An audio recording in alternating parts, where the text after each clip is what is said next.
오늘은 야고보서 강의 마지막 시간입니다. 오늘 말씀을 통하여 하나님의 예비하신 은혜가 우리 모두에게 임하기를 주님의 이름으로 축복합니다. 오늘 야고보의 마지막 권면, 이런 제목으로 말씀 전하도록 하겠습니다.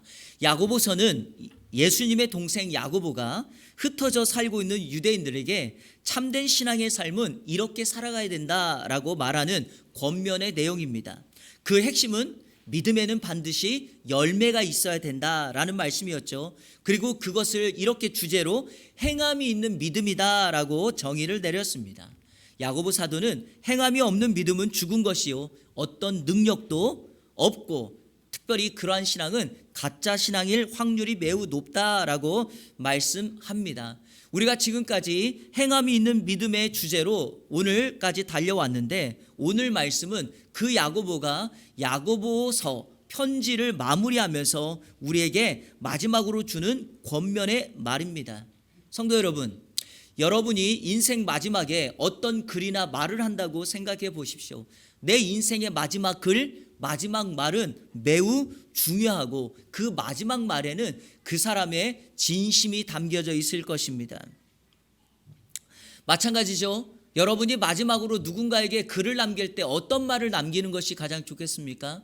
아니면 지금까지 내가 해왔던 말들을 정리하면서 마지막 말을, 어떤 말을 다시 한번 기록하면서 남기는 것이 좋겠습니까?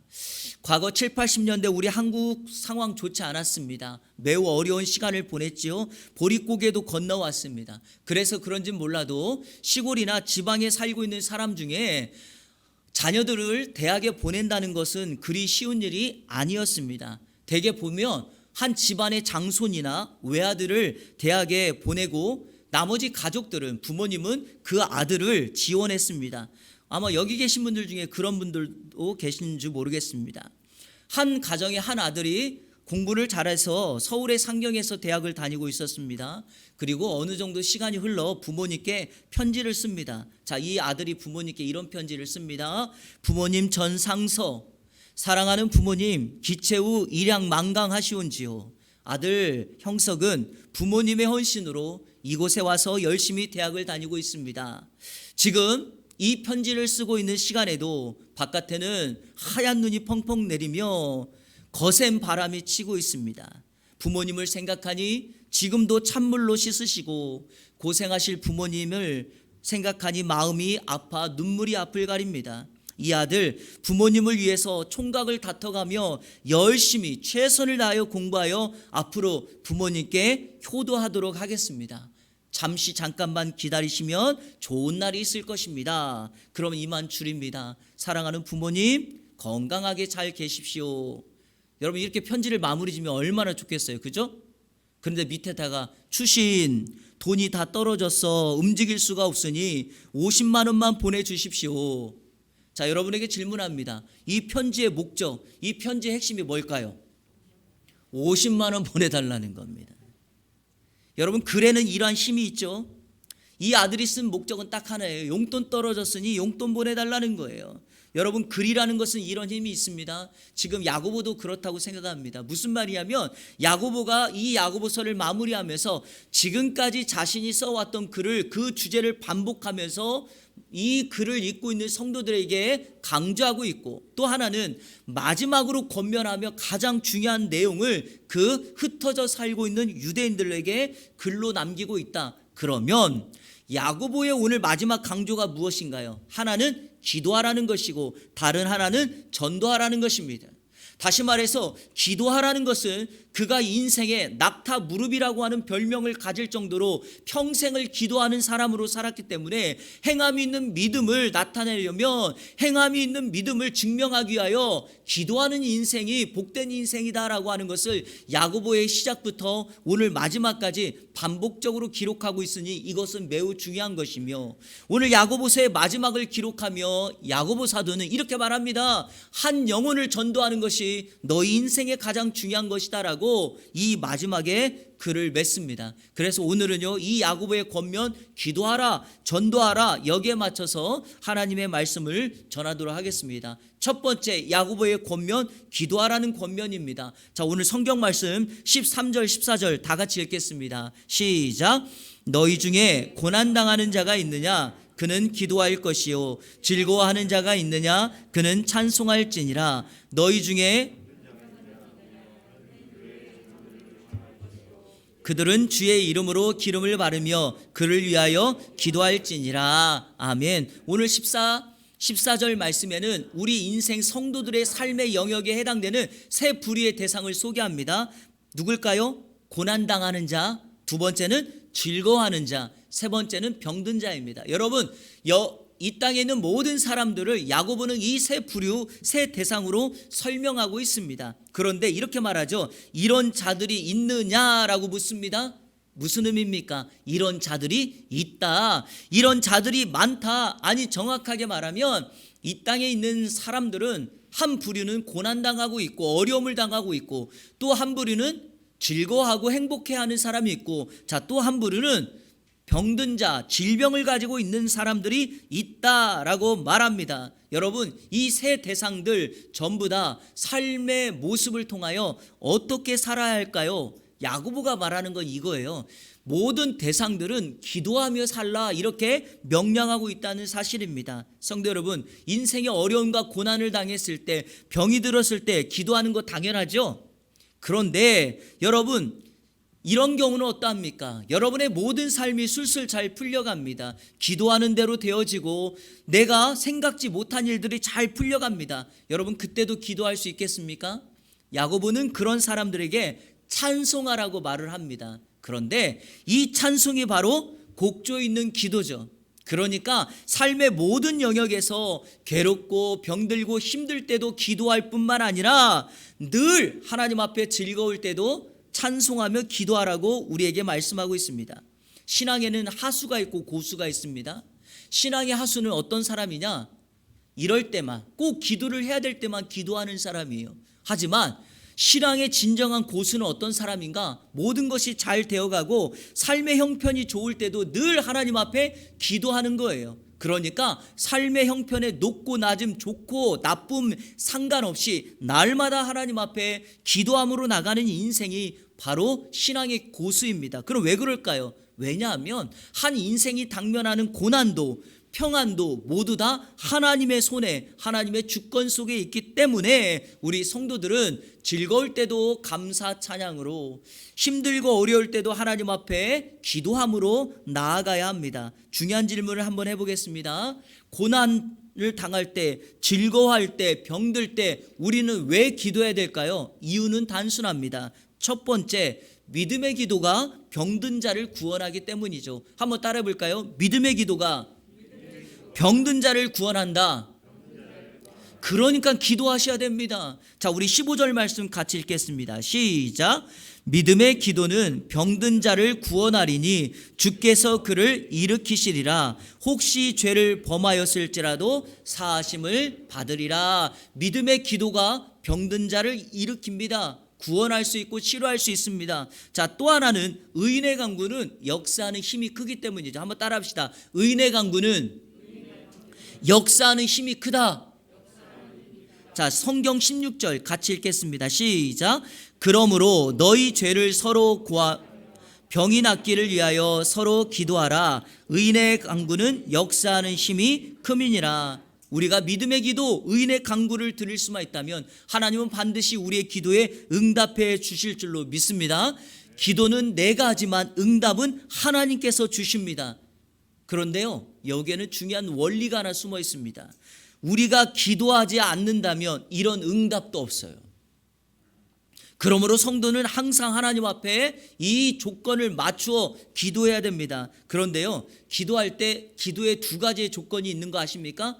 그 두 가지의 조건 중요하니까 우리 성도님들께 소개합니다. 첫 번째, 기도하는 사람의 믿음이 필요합니다. 여러분, 기도할 때 믿음을 가지고 기도해야 됩니다.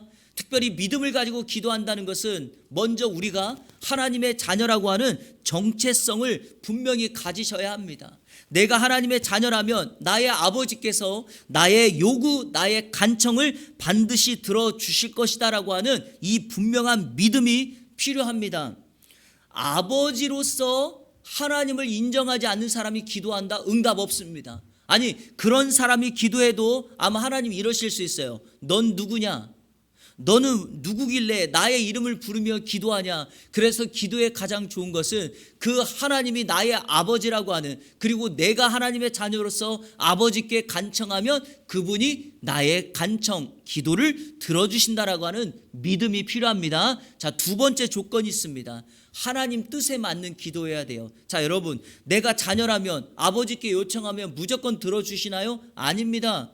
그 자녀에게 필요하지 않는 거, 그 자녀에게 이걸 주었을 때 그가 더욱더 범죄하거나 교만하거나 넘어지기 쉬운 응답 주지 않습니다. 그래서 성경은 기도할 때 하나님의 자녀로서 아버지 하나님의 뜻에 맞는 기도를 드릴 때 우리의 기도는 반드시 응답된다. 이 말씀을 성경에서 가장 잘 설명하는 성경 구절이 요한일서 5장 14절과 15절입니다. 여러분의 이해를 쉽게 하기 위하여 세 번역으로 제가 기록해 놓았으니까 우리 같이 한번 읽어보겠습니다. 시작. 우리가 하나님에 대하여 가지는 담대함은 이것이니 곧 무엇이든지 우리가 하나님의 뜻을 따라 구하면 하나님은 우리의 청을, 자, 밑줄 긋은 거 다시 한번 보세요. 무엇이든지 우리가 하나님의 뜻을 따라 구하면 어떻게 한다고요? 하나님은 우리의 청을 들어주신다. 자, 15절 시작. 우리가 무엇을 구하든지 하나님이 우리의 청을 들어주신다는 것을 알면 우리가 하나님께 구한 것들은 우리가 받는다는 것도 압니다. 아멘. 우리가 믿음의 기도를 드린다는 것은 하나님의 뜻을 찾고 구하는 기도를 드린다는 것입니다. 하나님을 아는 사람들은 결코 자신의 유익만을 위하여 기도하지 않고 하나님의 뜻과 그 뜻에 따라 하나님의 마음이 담겨진 그 장소, 그 사람, 그 공동체를 위하여 기도합니다. 이런 사람들의 기도를 보면 기도가 항상 자신이 아니라 타인을 향하여 나아가는 중보기도에 힘을 쏟는다는 것을 알고 있습니다. 낙타 무릎이라고 불리웠던 야고보는 이 중보기도의 비밀을 알고 있었던 사람입니다. 그러니까 오늘 야고보서에서 병든 사람은 누구를 초청하라 그러죠? 교회 장로들을 초청하여 기도하라고 말합니다. 이 장로가 누굽니까? 초대교회는 이 장로를 대표하는 것이 목회자 그룹이었고 교회 리더십, 그리고 또 하나는 신앙의 성숙을 이룬 사람들입니다. 이런 사람들을 초대하여 함께 기도하라는 거죠. 왜 그런가? 가만히 보니까 신앙의 성숙한 사람들의 시선은 항상 자신이 아니라 타인을 향하여 나아가 있다는 것을 알 수가 있습니다. 교회에서도요, 늘 힘들고 소외되고 낙심된 자들을 돕고 섬기는 일에 신앙의 성숙한 사람들은 나아가 있습니다. 기도할 때 가장 큰 차이가 납니다. 신앙이 성숙한 사람들은 기도할 때 늘 자신과 개인의 기도보다는 타인을 위한 중보 기도가 더 많고 거기에 힘을 쏟습니다. 그러니까 오늘 본문 말씀 16절에도 서로 성도들 간에 기도해 줄 것을 당부하고 있습니다. 한 청년부 담당 목사님이 중보기도의 능력을 소개하면서 우리의 기도가, 우리 청년들이 너무 개인의 목적과 꿈을 이루는 데 집중되어 있으니까 기도의 능력은 타인을 위한 중보기도의 능력이 있다라고 촉구하면서 우리의 기도를 좀 바꾸자라고 청년들에게 말하고 있었습니다. 그러면서 이렇게 한 공동체에서 청년들이 새로운 기도를 드리자고 하면서 한 명씩 돌아가면서 나의 기도의 변화를 촉구하며 한 명씩 돌아가면서 기도를 하고 있었습니다. 그때 어떤 한 자매 차례가 되었는데 이 자매가 이렇게 기도하기 시작했습니다. 하나님, 그동안 제가 너무 자신만을 위해 기도한 것을 회개합니다. 용서해 주옵소서. 오늘은 특별히 저의 부모님을 위해서 기도합니다. 하나님, 제 부모님에게는 좋은 사위가 필요합니다. 제발 저희 부모님이 좋은 사위를 맞이함으로 우리 부모님이 행복한 삶을 살게 하여 주옵소서. 이렇게 기도했다는 거예요. 이 기도의 의미를 아십니까? 결과적으로 어떤 기도예요? 자기 남편, 좋은 남편 만나게 해달라는 기도 아닙니까? 이런 이야기가 왜 나왔나요? 이타적인 기도보다는 이기적인 기도를 벗어나기가 너무 힘들다라는 것을 우리에게 강조하는 겁니다.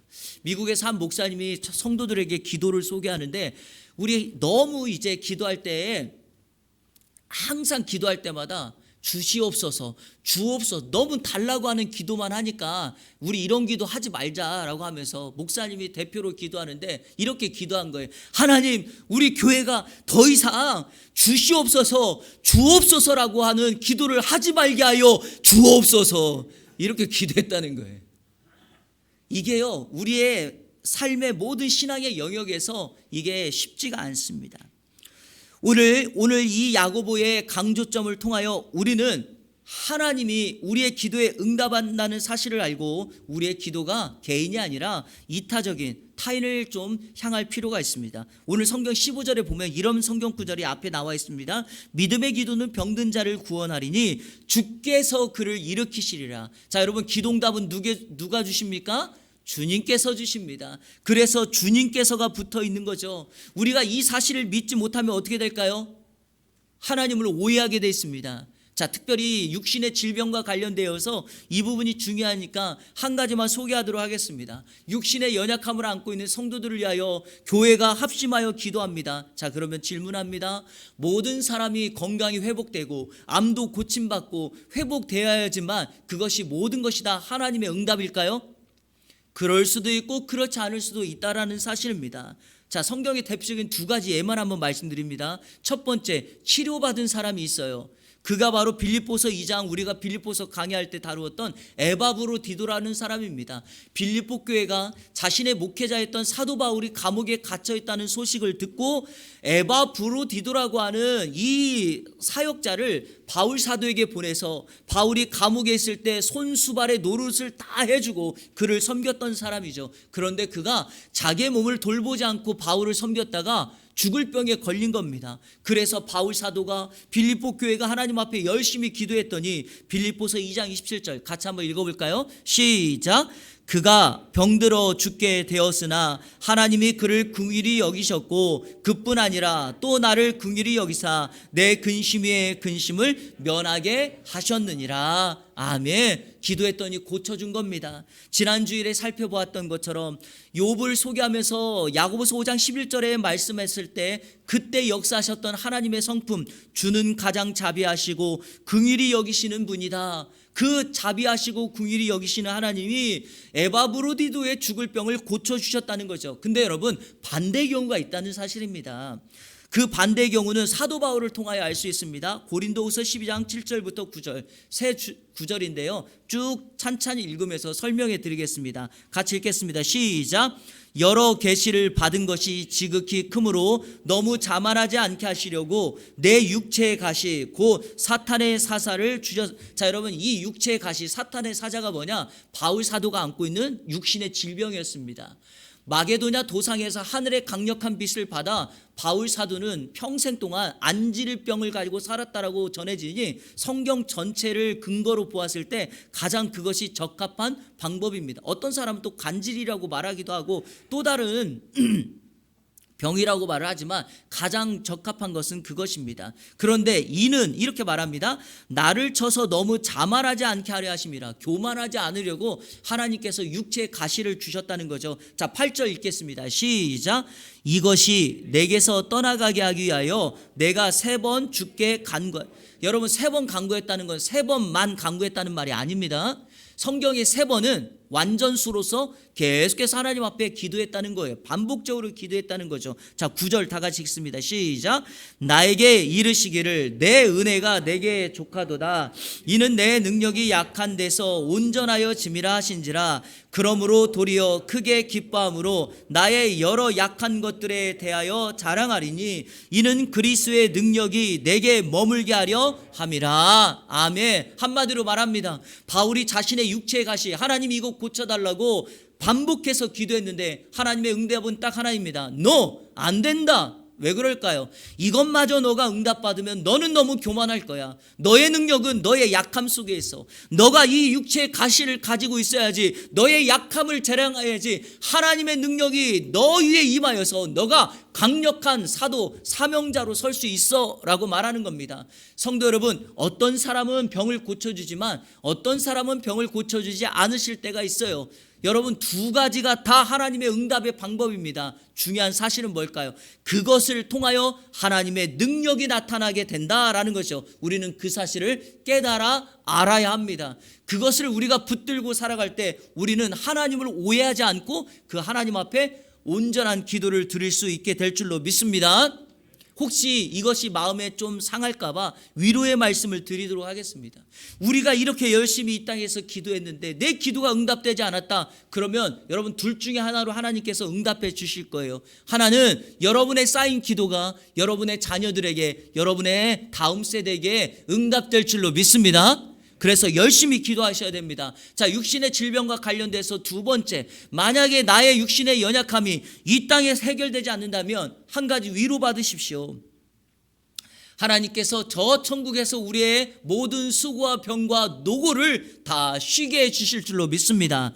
요한계시록 21장 3절 4절 제가 쉬운 성경으로 여러분에게 읽어드리겠습니다.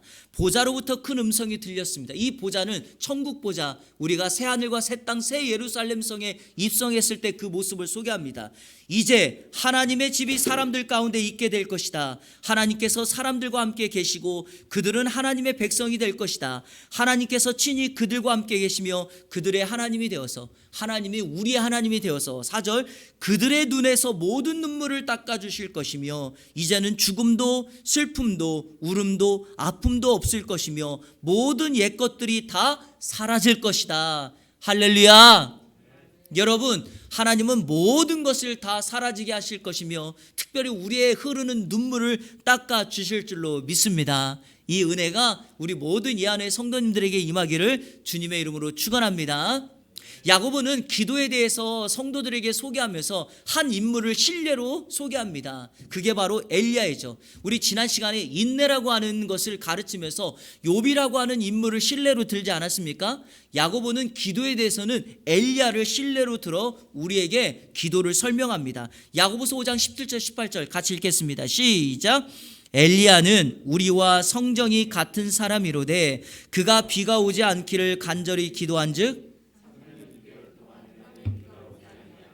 다시 기도하니 하늘이 비를 주고 땅이 열매를 맺었느니라. 아멘. 엘리야, 그는 구약의 선지자, 선지서의 대표입니다. 선지자 중에 가장 큰 능력을 가졌던 사람이 엘리야입니다. 심지어 엘리야는요, 이 땅에서 죽음을 보지 않고 천국에 간 대표적인 두 사람 가운데 하나죠. 여러분, 또 한 사람이 누구죠? 에녹입니다. 그리고 여러분, 엘리야의 가장 큰 능력은 뭐냐? 성경의 역사상 유일무이하게 하늘에서 비와 불을 내렸던 사람이 바로 엘리야입니다. 여러분 잘 아시는 것처럼 갈멜산에서 850대 바알 선지자와 아세라 선지자 그리고 자신과 함께 하늘에서 불을 내리는 대결을 했을 때 엘리야가 하나님 앞에 기도함으로 하늘에서 불을 내리게 했던 능력을 가졌던 사람이 엘리야입니다. 그런데 그는요, 그 동일한 하늘에서 하나님 앞에 기도함으로 하늘에서 비를 내리게 했던 능력의 선지자였습니다. 그런데 이와 같은 능력의 사람을 왜 야고보는 기도의 신뢰로 우리에게 가르쳐 주는가? 이와 같은 능력의 사람이 하늘에서 불과 비를 내렸다면 우리같이 연약한 사람은 그 능력을 행하지 못할 텐데 왜 그럴까? 이유가 있습니다. 이 내용이 열왕기상 17장 18장에 나와 있는데 야고보가 엘리야를 통하여 우리에게 말하고 싶은 것은 바로 두 가지입니다. 자, 첫째, 엘리야가 하늘에서 비를 내린 것은 기도를 통하여 내렸다는 것입니다. 이걸 아셔야 됩니다. 엘리야 자체가 능력이 있어서가 아니라 엘리야의 기도를 통하여 하늘에서 비를 내렸다는 거죠. 이 말의 진의가 뭡니까? 엘리야는 기도했고 진짜 비를 내린 분은 누구다? 하나님이다. 엘리야가 기도했고 하늘에서 불을 내린 분은 누구예요? 하나님입니다. 엘리야가 기도했다는 거죠. 자, 그 원인이 엘리야의 기도에 있음을 알게 되는데 성경을 통하여 한번 확인해 보겠습니다. 열왕기상 17장 1절 시작. 길르앗에 우거하는 자 중에 디셉 사람 엘리야가 아합에게 말하되 내가 섬기는 이스라엘의 하나님 여호와께서 살아계심을 두고 맹세하노니 내 말이 없으면 수년 동안 비도 이슬도 있지 아니하리라 하니라. 여러분, 이때부터 놀라운 사실이 하늘에서 비가 내리지 않습니다. 열왕기상 18장 1절 제가 읽어볼게요. 많은 날이 지나고 제3년에 여호와의 말씀이 엘리야에게 임하여 이르시되 너는 가서 아합에게 보이라. 내가 비를 지면에 뭐하라? 내리리라. 여러분, 3년이잖아요. 야고보서는 3년 6개월이라 그랬죠? 근데 여기는 3년이잖아요. 자, 그럼 질문합니다. 하나님의 말씀을 받은 엘리야가 6개월 동안 뭐 했을까요? 기도했다는 거죠. 여러분, 바로 여기에 능력이 있습니다. 엘리야는 기도로 불과 비를 내렸던 사람입니다. 그러니 우리가 엘리야처럼 하나님 앞에 기도하면 하나님은 동일하게 우리의 기도를 들으시고 엘리야에게 응답하셨던 것처럼 하나님의 능력이 이 땅 가운데 임하게 하실 거다. 바로 그것을 가르쳐주기 위함입니다. 자, 두 번째, 야고보가 엘리야를 기도의 실례로 들었던 이유가 뭐냐? 이겁니다. 엘리야는 우리와 성정이 같은 사람이다. 여기에 위로가 있는 거죠. 엘리야는 그 자체가 능력이 커서 그와 같은 기적을 행한 사람이 아니라 엘리야는 철저히 우리와 성정, 본성이 같고 우리와 전혀 다를 것이 없는 사람이다. 좋을 때 좋아하고 울 때 울고 연약할 때 연약했던 사람이죠.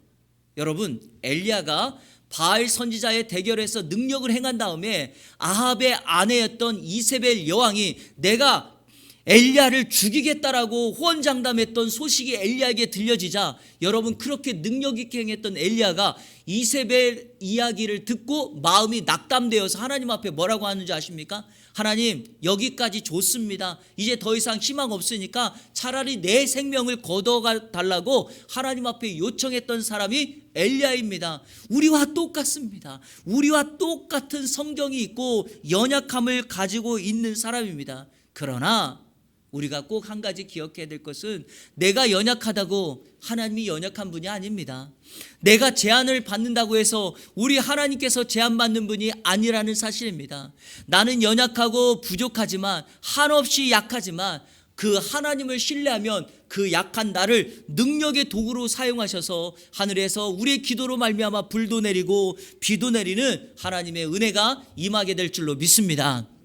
저희 교회 홈페이지를 들어가 보면 제 설교 가장 처음에 엘리야 시리즈 설교가 한 12편 정도 있으니까 혹시 엘리야에 대해서 들으시고 싶으신 분들은 제가 자세하게 강해를 해 놓았습니다. 한번 참고하시면 좋을 것 같습니다. 한 가지 기억해야 될 것은 엘리야 시대와 우리 시대가 똑같습니다. 말씀이 무너지고 이 우상을 섬기고 자기 뜻대로 살아가는 이 시대에 하나님이 오늘 이 시대에 엘리야를 필요로 한다는 것은 엘리야처럼 기도하는 한 사람이 필요하다는 것을 오늘 이 야고보서의 마지막에서 그가 강조하고 있는 것입니다. 축복합니다. 이 야고보의 강조처럼 오늘 이 땅에서 오늘의 엘리야가 되어서 하나님 앞에 기도로 불도 내리고 비도 내리는 이 안에 성도님들 다 되시기를 주님의 이름으로 축원합니다.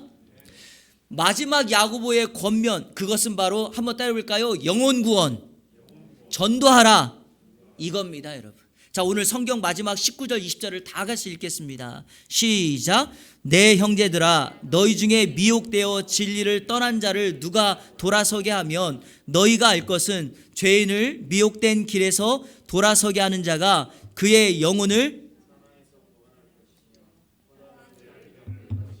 아멘. 여러분, 이 마지막 말이 야고보서의 결론과 같습니다. 한 번을 강조하지만 가장 중요한 거죠. 이런 거죠. 행함이 있는 믿음의 결론은 뭐냐? 영혼 구원입니다. 궁극적으로 나의 믿음이 있음을 하나님 앞에 증명할 수 있는 것은 무엇인가? 영혼 구원, 전도에 있다는 사실입니다. 사랑하는 여러분, 우리가 어느 곳에 있든지 어느 직분을 가졌든지 어떤 직업을 가지고 있든지 성별이 뭐든지 모든 거에 상관없이 저와 여러분이 하나님을 믿는 성도라면 우리의 사명은 바뀌지 않습니다. 그것은 바로 뭘까요? 영혼을 구원하는 일입니다. 우리 예수님께서 이 땅 떠나시면서 우리에게 주셨던 마지막 명령은 무엇인가? 모든 민족을 제자 삼으라, 땅끝까지 이르러 내 증인이 되라. 이것은 영혼 구원을 우리에게 요청한 것입니다. 대학의 교수이든지 병원의 의사이든지 한 집안의 가정주부이든지 운동선수이든지 목회자든지, 그리고 우리가 어떤 직업을 가졌더라도 그거는 상관이 없습니다. 우리가 예수 믿는 사람이라면 우리의 목표는 딱 하나입니다. 우리의 삶을 통하여 예수 그리스도를 전하는 것, 나의 믿음이 행함 있는 믿음으로 증명되려면 그 있는 공동체에서 한 영혼을 주께로 인도하는 그 사명을 감당해야 된다라는 것입니다. 제가 개인적으로 작년 12월 마지막 한 주간 새해를 준비하면서 새벽 예배마다 하나님께서 저에게 개인적으로 주셨던 마음이 있고 제 소원이 있었습니다. 제가 그것을 하나님 앞에 말씀드리고 제 신년 기도 제목에 적어 놓았는데요. 여러분, 지난 3년 동안 코로나 팬데믹의 영향으로 교회들, 한국 교회 전체가 다 그랬으니까 우리가 뭘 할 것은 없지만 우리 교회도 마찬가지로 여러 가지 제약이 있었습니다. 그러다 보니까 제가 개인적으로 마음속에 있었던 것 가운데 하나가 바로 뭐냐, 저희 교회가 개척하고 난 이후에 이 공원에서 전도를 많이 했는데 그런 일들을 하지 못하였던 것입니다. 우리 교회는 많은 감사의 조건이 있어서 또 다른 감사가 있었지만요, 2023년을 시작하며 신년 특별 새벽기도에 들으면서 제가 개인적으로 결단하며 하나님 앞에 다짐했던 것이 하나가 있었습니다. 그것을 여러 성도님들과 함께 나누려고 하는데 그게 바로 이겁니다. 여러분, 1년은 12달이잖아요. 그 12달, 한 달에 한 명씩 하나님 앞에 그 영혼을 올려드리겠다라는 결단이었습니다. 그럼 몇 명이죠? 12명이죠. 그래서 제가 하나님 앞에 결단한 게 2023년 한 해 동안 매달 한 달 한 명씩 그 한 영혼 우리 교회에 정착하여 함께 신앙생활할 수 있도록 그 영혼을 주님께 올려드리겠다. 이게 저의 부담감이었습니다. 그런데 이것을 저 혼자만 하면 되겠습니까? 우리 성도님들과 같이 해야 되지 않을까요? 제 이야기를 듣고 갑자기 이러신 분들이 계세요. 우리 목사님 진짜 그릇이 너무 작다. 아니 120명도 아니고 12명 가지고 뭘 그렇게 유난을 떠나, 이런 분들이 계실지 모르겠어요. 그러신 분들에게 정말 간곡하게 부탁드립니다. 12명을 넘어 여러분들이 24명도 해주시고 저의 믿음의 그릇이 작다며 여러분을 그릇을 좀 크게 해주십시오. 하지만 저의 개인적인 바람은 그겁니다. 제가 이렇게 숫자 얘기를 해서 여러분들 혹시 마음에 부담 가실지 모르겠지만 결과적으로 저의 마음은 이겁니다. 우리에게 맡겨주신 한 영혼들을 주님께 인도해야 되니까 정말 올 한 해 마감할 때 하나님 앞에 매달 한 명씩 작정하여 우리가 기도하여 하나님 앞에 우리 주변에 있는 영혼들을 전도하는 일에 우리가 함께 헌신하자라는 것입니다. 여러분, 이거 쉬운 것 같지만 결코 쉽지 않습니다. 전도를 해보시고 또 교회 신앙생활을 오래 해보신 분들은 알아요. 한 사람을 전도하고 그 한 사람을 교회에 정착시키는 것이 얼마나 힘든 일인지 몰라요. 하지만 그럼에도 불구하고 우리가 올 한 해 2023년은 그러한 일들을 감당하자라는 저의 결단입니다. 자, 오늘 설교를 맺으면서 이를 위하여 여러분들께 몇 가지를 그래서 말씀드리며 오늘 설교의 결론을 내리려고 합니다. 4가지를 여러분과 함께 하고 싶습니다. 자, 첫 번째, 먼저 여러분 주변에 전도할 대상을 선정해야 됩니다. 여러분 주변에 예수 안 믿는 사람이 있잖아요. 교회 다녀야 되는 사람이 있죠. 가족들, 또 차서는 친구들, 옆집에 사는 이웃들, 또 직장 동료들 있지 않습니까? 이 사람을 리스트화해야 돼요. 그냥 막연하게 하면 안 돼요. 이름을 적으셔야 돼요. 아시겠죠? 이름 적으셔야 합니다. 자, 두 번째, 여러분 자신이 먼저 축복의 통로가 되셔야 돼요. 이게 무슨 말이냐? 여러분들이 하나님의 은혜를 경험하고 복을 누려야 돼요. 저 사람이 삶으로 이렇게 보이는 거예요. 교회 다니더니 저렇게 늘 웃음이 멈추지 않아. 그래서 우리 교회 안에서 성도 간에 서로 먼저 격려하고 힘을 누리는 것, 우리 안에 행복한 것, 이것이 필요합니다. 그리고 난 다음에 세 번째, 그 대상을 구체적으로 섬겨야 돼요. 섬겨줘야 됩니다.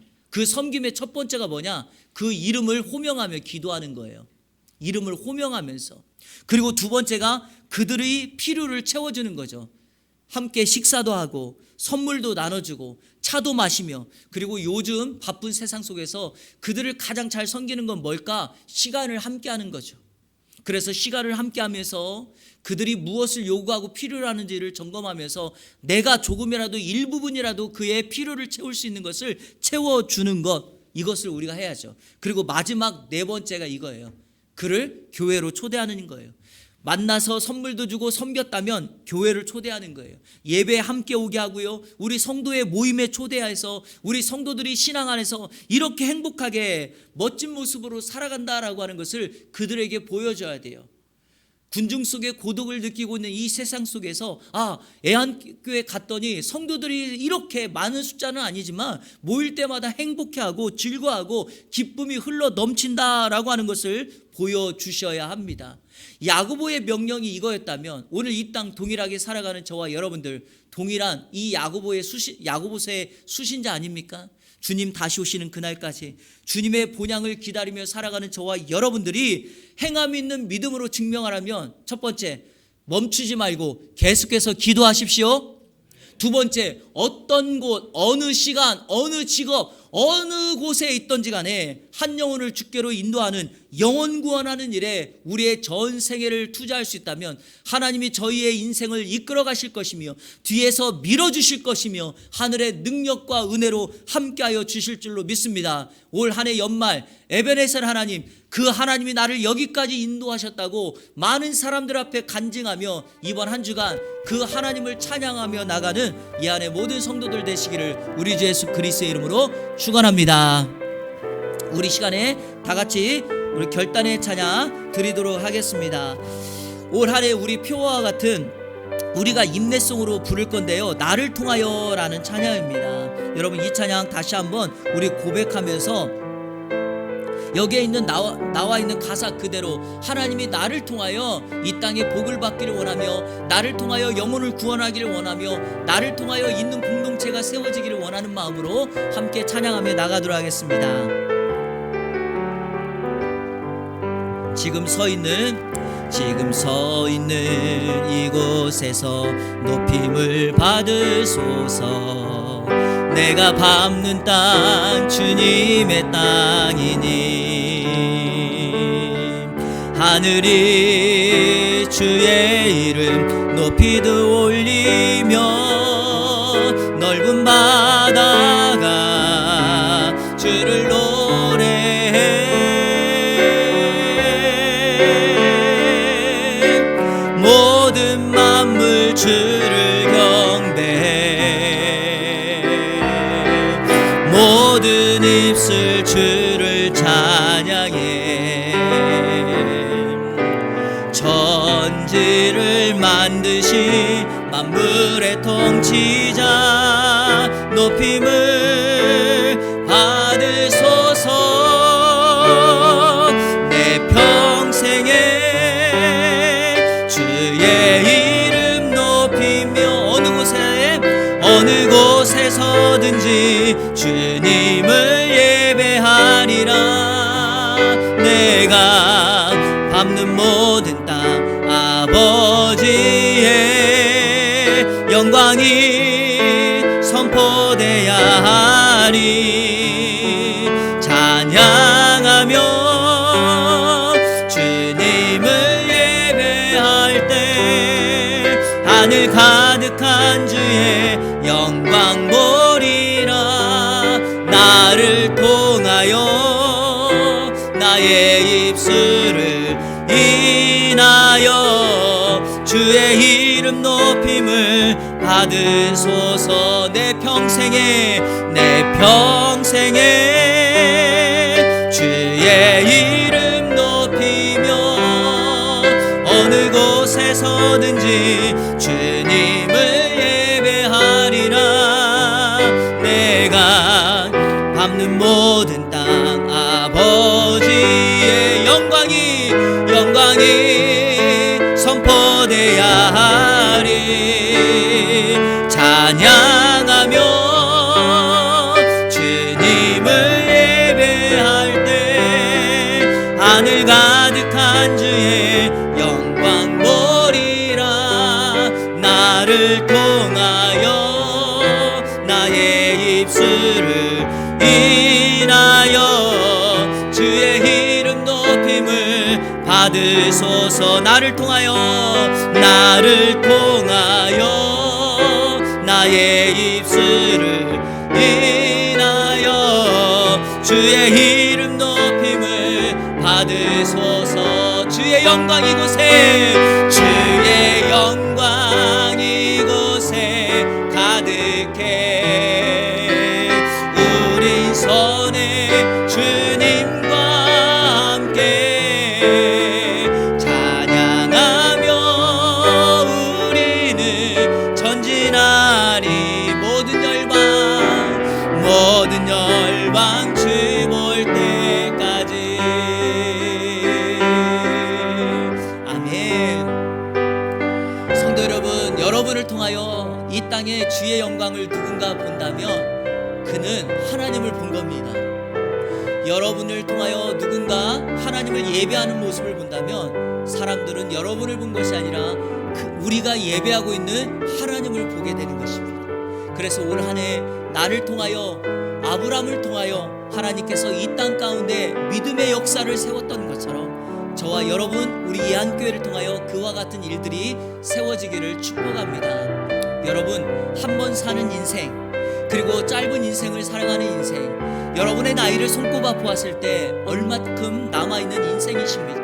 그 남아있는 인생 동안에 나의 삶 전체를 통하여 하나님 앞에 영광을 돌릴 수 있다면 우리 하나님께서 나의 평생을, 그리고 나의 영혼을 그 하늘 상급으로 함께하지 않겠습니까?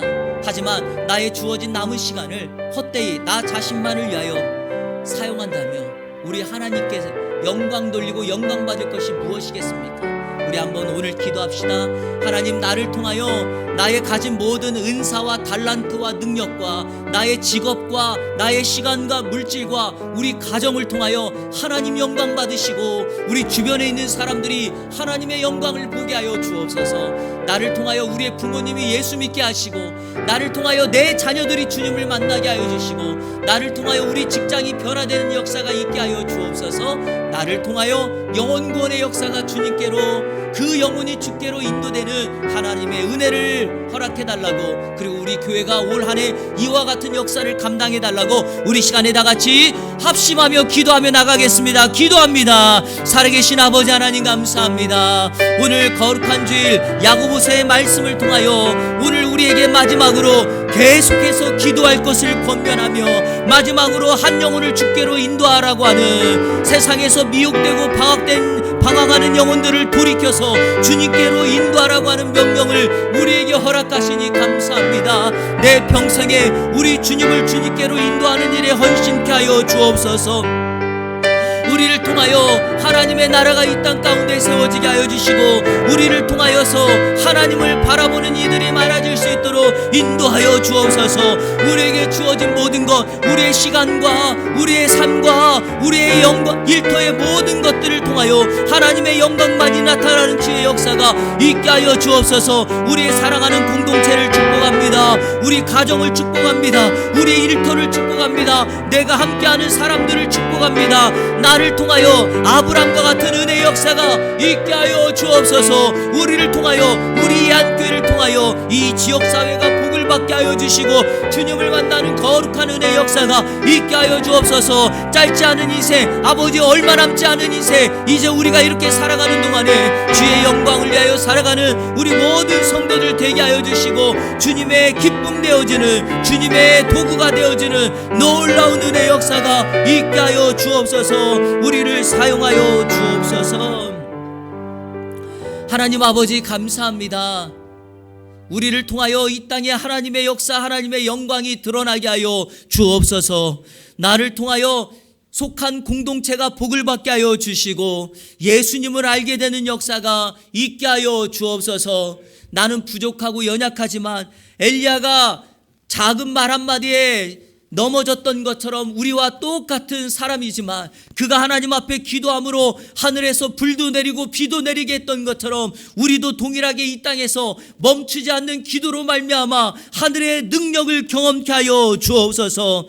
야고보의 마지막 권면은 행함이 있는 믿음은 다른 것이 아니라 복음을 전하고 방황하고 미혹하고 있는 영혼들을 주께로 돌이켜 그들을 하나님의 자녀 삼으라고 하는 명령인 줄로 믿사오니 내 생에 남은 날 동안에 한 영혼을 주께로 인도하는 일에 헌신하게 하여 주시고, 특별히 하나님 우리 예한교회 올 한 해 매 달마다 한 영혼 정착성도 되게 하여 주시고 보내주시고 만나게 하여 주시고 우리가 전도하는 일에 열심을 다할 수 있도록 인도하여 주옵소서. 예수 그리스도의 이름으로 기도하옵나이다. 아멘.